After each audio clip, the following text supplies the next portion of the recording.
अस्सलाम वालेकुम फ्रेंड्स, मैं हूं मोहम्मद अदनान और आप देख रहे हैं सीएट मैथ सोसाइटी।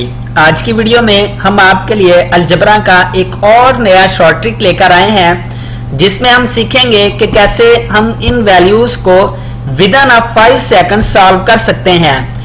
अगर हमारे पास इस तरह से वैल्यू आ जाए, इससे पहले शॉर्ट ट्रिक के अंदर हमने सीखा था कि अगर ये वैल्यूज आपस में स्क्वायर रूट के अंदर मल्टीप्लाई हो रही हूं तो फिर हम उसको कैसे सॉल्व कर सकते हैं। अब यहां पर अगर हमारे पास एडिशन हो रही हो या फिर सब्ट्रैक्शन हो रही हो तो फिर हम कैसे इनको सॉल्व कर सकते हैं विद इन 5 सेकंड्स। तो वीडियो को लास्ट तक लाजमी देखिए। अब मैं एक्सप्लेन करूंगा इन चीजों को कैसे हम इनको 5 सेकंड्स के अंदर सॉल्व कर सकते हैं।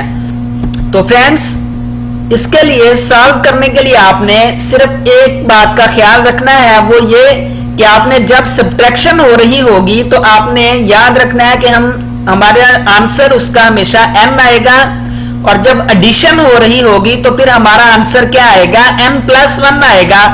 अब ये n और n+1 है क्या चीजें? ये दो कंसेक्यूटिव फैक्टर्स हैं जो भी यहां पर हमारे पास वैल्यू होगी स्क्वायर रूट के अंदर। तो अब देखें, ये हमारे पास जो कंसेक्यूटिव फैक्टर्स हैं, जब एडिशन हो रही होगी तो फिर हम जो हमारा बड़े वाला फैक्टर होगा हमारा आंसर वही होगा, और जब सब्ट्रैक्शन हो रही होगी तो फिर जो हमारे पास स्मॉल फैक्टर जो होगा वो हमारा आंसर होगा। अब हम इसको एग्जांपल के जरिए सॉल्व करने की कोशिश करते हैं। अब फॉर एग्जांपल ये हमारे पास 42 है जो स्क्वायर रूट के अंदर है। अब देखिए 42 के हमारे पास जो पॉसिबल फैक्टर्स बन रहे हैं वो ये है हमारे पास 42 1 टाइम्स पे 42, 2 टाइम्स पे 21 और 6 टाइम्स पे 7 में हमें क्या मिलता है, 42 मिलता है। तो अब देखें इनमें इन तीनों फैक्टर्स में से जो कंसेक्यूटिव फैक्टर है वो हमारे पास ये वाली वैल्यू है, कौन सी, 6 × 7। तो अब चूंकि ये हमारे पास एडिशन हो रही है तो एडिशन में हमने ये बात देखी थी कि हमारे पास जो बड़ा फैक्टर आएगा वही हमारा आंसर होगा। तो इसका मतलब अब इसमें बड़ी वैल्यू चूंकि हमारे पास 7 है तो फिर यहां हमारे पास आंसर क्या आएगा, 7 ही आंसर होगा। अब इसी तरह हम एक और एग्जांपल कंसीडर करते हैं जिसमें हम देखेंगे कि 72 अगर हमारे पास स्क्वायर रूट के अंदर आ जाए लेकिन ये अब सब्ट्रैक्ट हो रहा है तो फिर हम इसको कैसे सॉल्व करेंगे।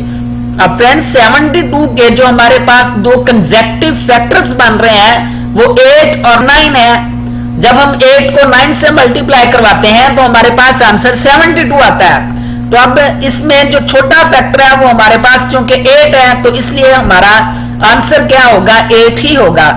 अब हम इस चीज को एक्सप्लेन करते हैं कि ये वैल्यू हमारे पास, ये आंसर हमारे पास कैसे बन रहे हैं। तो उसके लिए ये मैंने एक एग्जांपल कंसीडर कर रहा हूं। अब फ्रेंड्स हम इसको m के इक्वल लेट कर रहे हैं। m के इक्वल लेट करने के बाद हमने क्या करना है, दोनों तरफ से स्क्वायर हम लेंगे। जब हम स्क्वायर लेंगे दोनों साइड्स पे तो ये वाला स्क्वायर रूट जो है ये कैंसिल हो जाएगा स्क्वायर के साथ और हमारे पास वैल्यू ये बन जाएगी। अब फिर नेक्स्ट देखें, ये चूंकि इंफिनिटी टाइम्स तक हमारे पास वैल्यू चल रही है तो इसका मतलब यहां मैं एक और 72 ऐड कर दूं तो फिर कोई फर्क नहीं पड़ेगा। तो ये देखें हमने यही काम किया यहां पर कि एक और 72 हमने ऐड कर दिया। अब प्रीवियस स्लाइड के अंदर हमने ये चीज लेट की हुई थी कि ये चीज हमारे पास किसके इक्वल है, m के इक्वल है, तो इसलिए अब हम इसकी जगह पे m भी रख सकते हैं। अब हम क्या करेंगे, ये जो लेफ्ट हैंड साइड पे टर्म्स है ये राइट हैंड साइड पर जब आएंगी तो इनके साइंस उलट हो जाएंगे। ये जो हमारे पास +72 है इधर आकर माइनस का हो जाएगा और माइनस की वैल्यू हमारे पास प्लस में कन्वर्ट हो जाएगी। अब ये हमारे पास एक क्वाड्रेटिक इक्वेशन बन चुकी है और इसको हम बाय फैक्टराइजेशन मेथड के जरिए से भी सॉल्व कर सकते हैं। तो अब इसके अगर हम फैक्टर्स बनाना चाहें तो हमारे पास 9m - 8m के साथ हम इस m को लिख सकते हैं। अब फ्रेंड्स इन दोनों टर्म्स के अंदर हमारे पास कॉमन वैल्यू जो है वो m आ रही है, तो हम यहां से m को कॉमन ले लेंगे और अब इन दोनों वैल्यूज में हमारे पास जो कॉमन वैल्यू है वो -8 है, तो यहां से हमने -8 को कॉमन ले लिया, बाकी हमारे पास ये चीजें बच गई। अब फिर देखें इन दोनों टर्म्स के अंदर हमारे पास m+9 कॉमन है, तो हम यहां से फिर m+9 को कॉमन लेंगे और रिमेनिंग टर्म्स जो हमारे पास m-8 बच रही थी उसको हम मल्टीप्लाई के साथ यहाँ पे लिख देंगे। अब देखें ये दोनों टर्म्स का प्रोडक्ट इज इक्वल टू 0 है। ये उसी सूरत में पॉसिबल है कि या तो हमारा m+9 इज इक्वल टू 0 हो या m-8 इज इक्वल टू 0 हो। तो यहां पर ये देखें हमने यही आंसर लिख दिया।